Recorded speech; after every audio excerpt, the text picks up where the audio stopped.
This is the PL-89 Gematriatic Quantum Thought Calendar for Sunday, October 26th, 2025. And it is the first day of the week,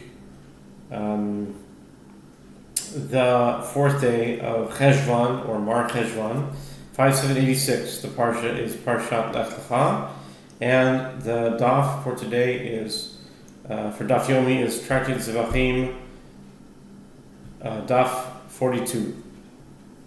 And this is the Gematriatic Quantum Thought Calendar, a combination of several calendars, primarily lunar and solar. The coordinates for today, for October 26th, would be E11. So we're in 10-day twilight period.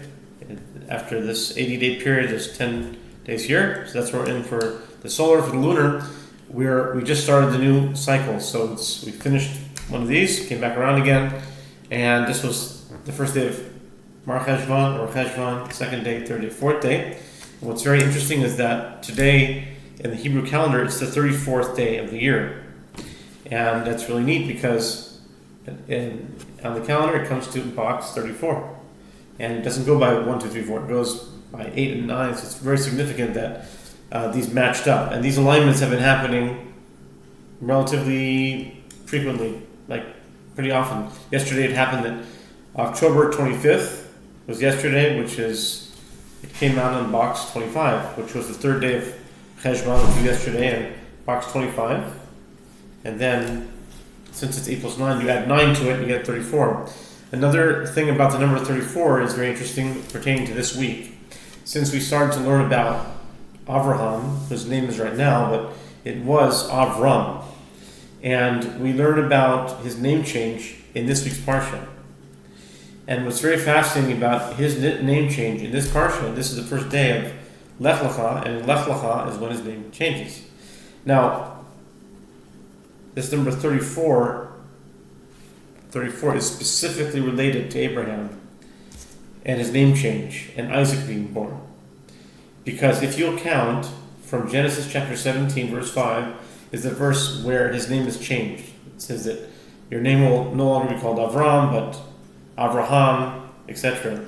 So that's the first time it says Avraham. If you count, that's the first time, and then 33 more times to time number 34. And that 34th time is when it says that Avraham was this old, when I think 100 years old, when Isaac was born. So that's pretty amazing. That's pretty neat. Was he 99 or was he 100? I don't want to get any misinformation, so I'm going to have to check right now. If you just hold tight for a moment,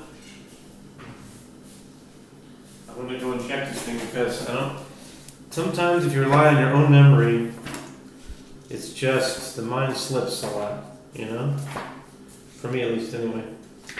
So let's see here. Let's have a lookity look.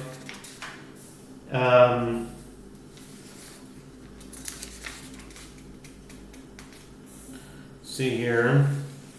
Yeah, Genesis 17:5 says that. Genesis 21 verse 5. Also, it's a good memory thing. That let's see here. It says Avraham ben me'at shana v'hivaled lo et Yitzchak beno. So this is the 34th time that Avraham is mentioned. So it's kind of interesting that there's 34 times that Avraham is mentioned, and then that's when the son is born, the 34th time. And today, we're in box number 34, we started this Parsha. So that's another alignment. That's really neat. So I'm not sure how that exactly plays out, how that works. These kind of synchronicities, they have been happening, as I said, in a greater frequency lately. And that's the idea of the Gematriatic Quantum Thought Calendar.